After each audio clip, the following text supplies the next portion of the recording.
오늘은 신경준의 이름 없는 꽃, 이름 없는 꽃에 대해 살펴보도록 하겠습니다.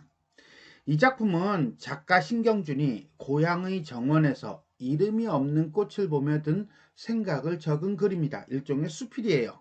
사물의 이름보다는 본질이 중요하다는 가치관을 드러내고 있다. 그러니까는 어떤 자연물을 보고 그 자연물을 통해서 어떤 자신의 생각을 드러내는 그런 형태를 보여주고 있다라고 보시면 되겠어요.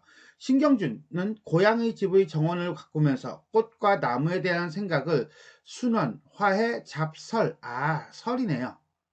즉 순원의 꽃과 나무에 대한 글로 묶었는데 이 작품은 그 중에 한 편입니다. 이 작품은 비교적 자유로운 구성을 취하고 있으나 내용상으로는 4개의 단락을 염두에 뒀는데 화제를 제시하는 기, 자신의 논의를 전개하는 승, 논의의 흐름을 전환하고 다시 한번 주장을 전개하는 전, 그 다음에 논의를 결합하는, 종합하는 결, 4단 구성이네요. 이러한 구성을 통해 글쓴이는 일상으로부터 발견한 삶의 이치를 문학작품으로 형상화하였다 라는 평가를 받고 있습니다. 자, 그럼 우리가 작품에 대해서 한번 살펴보도록 하겠습니다.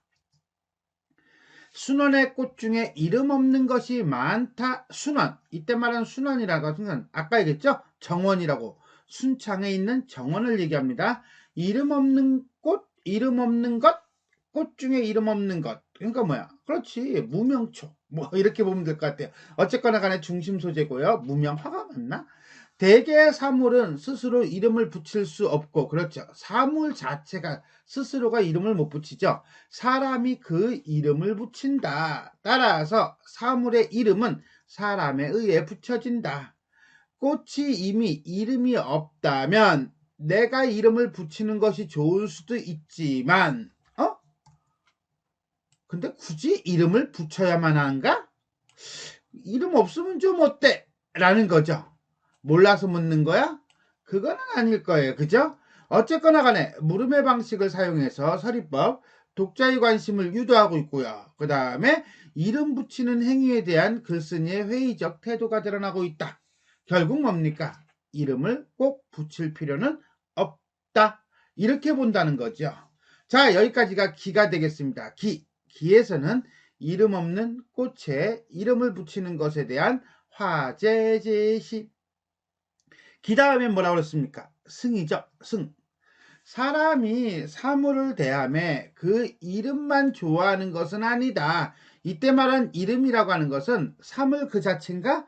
아니죠. 그 사물을 꾸미는 거죠. 일종의 형식 내지는 명분 정도로 보면 돼요. 사람이 이름만 좋아하는 것은 아니다. 좋아하는 것은 이름 넘어라는 건 뭐야? 그렇지. 사물 그 자체. 어찌 보면 실질에 있다. 한마디로 관념적인 명분보다는 사물의 실질이 더 중요하다 라고 하는 거 보니까 이렇게도 생각할 수 있을 것 같아. 이 사람은 아무래도 실용주의적 가치관을 가지고 있지 않나, 실학적 사상을 가지고 있지 않나, 이렇게 볼 수가 있을 것 같아요. 사람이 음식을 좋아하지만 음식 이름 때문에 좋아하겠는가? 자, 그렇다면 우리는 음식이라고 하는 것은 요걸 거고 음식 이름은 요거라고 이렇게 이해하면 되겠어요? 그렇죠. 음식은 사물 그 자체, 음식 이름은 명분과 형식. 예를 들어 설명해 주는 거예요. 사람이 옷을 좋아하지만 내려와야겠죠. 그죠? 뭐야? 옷, 사물 그 자체, 어찌 옷의 이름 때문에 좋아하겠는가? 이렇게 내려오겠죠. 결국 어떤 음식이라든가 옷이라고 하는 예를 들어서 서리법을 통해 글쓴이의 태도, 어떤 태도? 그렇죠. 사물의 실질이 더 중요하다는 태도를 강조하고 있습니다. 여기 만난 회와 구이가 있다. 만난 회와 구이는 그렇죠. 사물 그 자체. 그저 먹어보기만 하면 되는 거야. 먹어서 배가 부르면 그뿐인 거야. 효용성 강조죠. 무슨 생선의 살인지 어떤 이름을 가지고 있는지 이런 건 관심이 없다는 거예요. 여기 가벼운 가죽옷이 있어. 가죽옷 역시 마찬가지로 사물 그 자체죠. 입어보기만 하면 되는 거야. 입어보고 따뜻하면 그뿐인 거야. 무슨 짐승의 가죽인지 모른다고 해서 문제가 되겠는가? 문제가 되지 않을 것이야. 결국 사물 그 자체와 명분 형식, 사물 그 자체와 명분 형식이 이렇게 대비를 이루고 있고요. 예를 들고 있는 거죠. 내게 꽃이 있는데 좋아할 만한 것을 구하였다면, 좋아할 만한 것 그게 바로 뭔데? 아, 좁아서 그런가? 그렇지. 이렇게 갑시다. 꽃의 이름을 알지 못한다고 한들 무슨 문제가 되겠는가? 여기서 꽃의 이름은 그렇지. 이렇게 가겠죠. 결국 여기까지 띠용 잡는다면 예시와 서리적 표현을 통해서 사물의 이름을 꼭 알아야 하는 것은 아니라는 것을 강조하고 있습니다.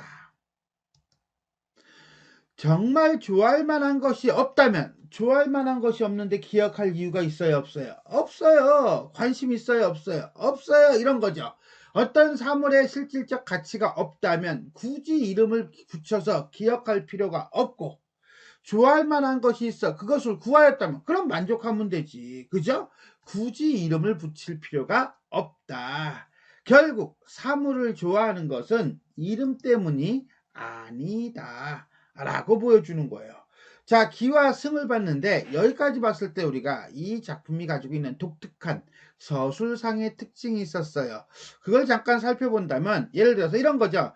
음식은, 옷은, 만난 회와 구이가, 가벼운 가죽옷과 꽃과 이런 식으로 구체적인 사례를 제시하고 난 다음에 음식 이름 때문에 좋아하겠는가? 옷의 이름 때문에 좋아하겠는가? 문제가 있겠는가? 문제가 있겠는가? 무슨 문제가 있겠는가? 즉 물음의 방식을 사용해서 명분보다 실질이 중요하다는 것을 강조하고 있고요. 그 다음에 열거법, 서리법을 통해서 강조하고 있다 라고 볼 수가 있겠습니다. 이름은 가리고자 하는 데서 나오는 것이다. 이때 가리다 라고 하는 것은 감추다 이런 뜻이 아니라 구별하고자, 분별하고자 이런 뜻이에요. 결국 이름은 다른 무엇과 구별하고자 나온 것이다. 이름이 필요한 이유죠. 구별하고자 한다면 이름이 없을 수 없다. 이름이 필요하다. 형체를 가지고 본다면 긴 것, 짧은 것, 큰 것, 작은 것 이것은 이름이 아닌 것은 아니야. 이름이 아닌 것은 아니니까 부정의 부정이니까 뭐야? 강한 긍정이죠. 이름이라는 거죠. 긴 거, 짧은 거, 큰 거, 작은 거 결국 뭐야? 사물들의 형체를 구별할 수 있는 특징이 되기 때문에 이게 이름인 거야. 색깔을 가지고 본다면 푸른 것, 누른 것, 붉은 것, 흰 것 이것도 이름이 아닌 것은 아니야. 즉 뭐야? 사물들의 색을 서로 구별할 수 있는 특징이 있기 때문에 이런 것도 이름이야. 땅을 가지고 본다면 동쪽, 서쪽, 남쪽, 북쪽 역시 이름이 아닌 것은 아니야. 왜? 방향을 구별할 수 있기 때문에 이것도 이름인 거야. 가까이 있으면 여기라고 하는데 이것도 이름이라고 할 수 있어. 멀리 있으면 저기라고 하는데 이것도 이름이라고 할 수 있어. 왜? 가깝고 먼 거, 즉 이런 것들도 전부 다 이름이 될 수 있어. 굳이 그것만의 이름을 붙일 필요는 없지 않을까? 이름이 없어서 만약 무명이라고 한다면 무명 역시 이름인 거야. 왜? 다른 것들은 다 이름이 있잖아. 그러니까 이거는 무명이라고 하는 걸 통해서 다른 것과 구별할 수 있다는 점에서는 이름이 될 수 있다는 거죠. 근데 무명이 뭐야? 이름이 없다는 거잖아. 이름이 없다는 게 이름이라니까 이건 뭐야? 역설법이죠. 일종의.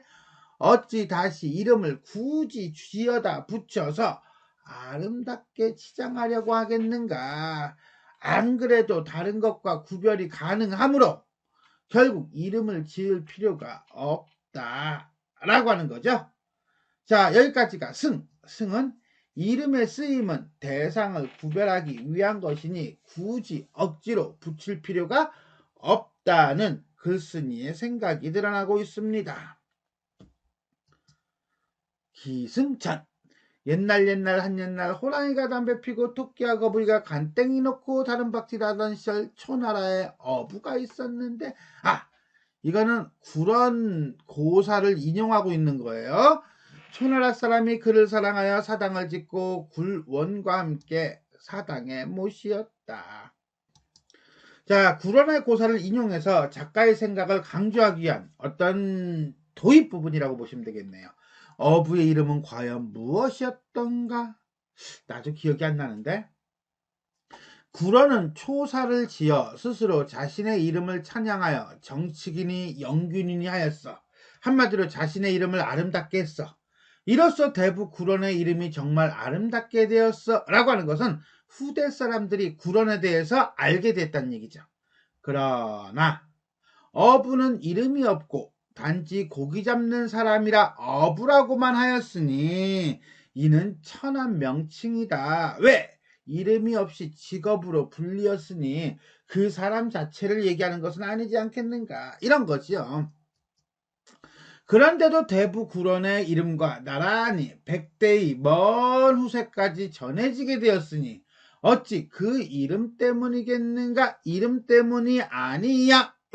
어부가 구런과 이름을 남길 수 있었던 것은 어부의 말과 행적, 즉 이름 너머에 있는 그 무엇 때문이지 이름 때문이 아니라는 거예요. 자, 여기서 말한 유방백세라고 하는 것은 이름이 널리 오랫동안 전해지다, 뭐 이런 뜻이에요. 이름은 정말 아름답게 붙이는 것도 좋겠지만 천하게 붙여도 무방하다. 왜? 상관이 없다. 왜? 이름은 있어도 되고 없어도 되니까. 아름답게 해주어도 되고 천하게 해주어도 된다. 아름다워도 되고 천해도 된다면 꼭 아름다운 이름을 생각할 필요는 없지 않겠는가? 왜? 이름이라고 하는 것은 결국은 다른 것과의 구별의 기능을 가지고 있지 아름다움이냐 아름답지 않음이냐 그걸 얘기하는 것은 아니기 때문이다. 따라서 있어도 되고 없어도 된다면, 더군다나 없어도 된다면 없는 것이 정말 좋을 거야. 왜? 이름은 반드시 필요한 것이 아니야. 이런 거죠. 더더군다나 어찌 그 이름 때문이겠는가 생각할 필요가 있겠는가 라는 식으로 서리법, 반복법을 통해서 이름이 아니라 본질이 중요함을 강조하고 있습니다. 자, 기승전결전. 이름이 꼭 아름다워야 되는 것은 아니라는 얘기죠. 마지막 결부분 보겠습니다. 어떤 이가 말했다. 이때 어떤 이는 글쓴이하고 반대 의견을 가지고 있는 사람이에요. 즉 이름이 필요하다고 생각하는 사람이에요. 그래서 뭐라고 하냐면 이름을 모르는 것과 이름이 없는 것은 다른 거야. 네가 얘기하는 건 지금 이름이 없는 것이 아니라 이름을 모르는 거잖아. 이렇게 얘기하는 거예요. 그랬더니 내가 말해요. 그 어떤 이의 반박에 대해서 다시 반박하는 거죠. 상당히 논리적 구성입니다. 없어서 없는 것도 없는 것이고 몰라서 없는 것도 없는 것이다. 결국은 이름이 있느냐 없느냐가 중요한 게 아니라 없는 게 중요한 거야. 몰라든 알든 이름을 붙일 필요가 없다는 거죠. 어부가 평소 이름이 없었던 것은 아닐 거야. 어부도 분명히 이름이 있었겠지. 우리가 모르는 거겠지. 하지만 초나라 사람들이니 초나라 사람들은 알 거야. 그럼에도 불구하고 이름이 전해지지 않는다는 것은 이름이 중요한 것이 아니라 그의 말과 행동, 즉 그들이 좋아할 만한 것만 전해지는 거야. 이름을 정말 알고 있는데도 오히려 마음에 두지 않아. 누가? 초나라 사람들이. 왜? 어부의 이름보다는 어부 자체를 좋아하니까. 하물며 모르는 것에 굳이 이름을 붙이려고 할 필요가 있겠는가. 한마디로 이름보다는 그 자체, 실질적인 것, 내용을 중시해야 한다라는 거죠. 알면서도 이름을 안 부르는데 모르는 걸 굳이 이름을 붙이려고 할 필요가 뭐가 있겠어? 라는 식으로 모르는 것에 굳이 이름을 붙일 필요가 없다고 얘기하고 있습니다. 자, 이렇게 해서 우리는 신경준의 이름 없는 꽃 본문에 대해서 살펴보았습니다. 그럼 전체 한번 정리해 보도록 하겠습니다. 수필이고요. 설해당하고요. 논리적이고 사색적이다. 특히나 이 논리적이라는 것은 마지막 부분에 나오는 어떤 이의 반박과 그것에 대한 글쓴이의 재반박을 통해서 알 수 있습니다. 기승전결 4단 구성이고요. 중요한 것은 사람이 아니라 그것이 가지고, 사람이 아니라 사물의 이름이 아니라 그것이 가지고 있는 실질이다. 사람이 중요하지. 자, 첫 번째, 자연물로부터 발견한 이치를 형상화하고 있다. 순원의 꽃 중에서 이름이 없는 것이 많다라고 자신이 기르고 있는 정원에 있는 꽃, 그 꽃을 통해서 이름을 알고 있는데도 오히려 마음에 두지 않는데 하물며 모르는 것에 이름을 붙이려고 할 필요가 있겠느냐라고 함으로써, 자, 정원에서의 꽃을 보며 사물의 이름보다는 본질이 중요하다는 가치관을 드러내고 있습니다. 두 번째, 고사 활용, 다양한 예시, 반대 의견에 대한 재반박을 통한 논리성 등을 통해서 주장을 강조하고 있다. 자, 일단 예가 먼저 나오죠. 뭐 사람은 뭘 중시해? 그렇지, 음식을 중시해. 뭘 좋아해? 옷을 좋아해. 그 다음에 또 뭐가 있어? 그랬더니 가죽옷이 있어. 그 다음에 뭐가 있어? 그랬더니 뭐야? 꽃이 있어. 이런 예를 들어서 사람들에게 사물을 좋아하는 것은 이름 때문이 아니라 사물 그 자체에 있음을 말하고 있습니다. 다음에 서리법. 꽃이 이름이 없다면 내가 이름을 붙이는 것도 좋을 수 있겠지만 꼭 굳이 이름을 붙여야 하겠는가? 라든가, 좀 전에 봤던 이름 때문에 좋아하겠는가? 이름 때문에 좋아하겠는가? 그 다음에 무슨 문제가 있겠는가? 무슨 문제가 있겠는가? 라고 하는 구절이라든가, 하물며 모르는 곳에 꼭 이름을 붙이려고 할 필요가 있겠는가? 라는 식으로 상당히 여러 부분에서 의문형을 사용하고 있어요. 이러한 서리법을 사용해서 글쓴이의 태도를 강조하고 있다. 어떤 태도? 사물의 본질을 중요시하는 태도를 강조하고 있다 라고 보시면 되겠습니다. 자, 반박과 재반박이에요. 어떤 이가 말했어. 뭐 이름이 없었던 적이 없는데 모른다고 이름이 없다고 하면 되겠느냐 라고 했더니 내가 재반박을 합니다. 뭐라고? 없어서 없는 것도 없는 것이고 몰라서 없는 것도 없는 것이다. 이름을 알고 있는데도 마음에 두지 않는데 굳이 모르는 것에 이름을 붙일 필요가 있겠는가?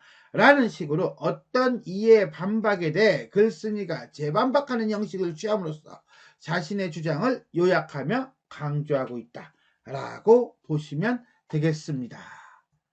자, 이렇게 해서 우리는 신경준의 이름 없는 꽃이라고 하는 고전수필에 대해서 살펴보았습니다. 자, 지금까지 내용이 도움이 되셨다면 좋아요와 구독 버튼 눌러주시고요. 알림 설정 부탁드리겠습니다. 수고하셨습니다.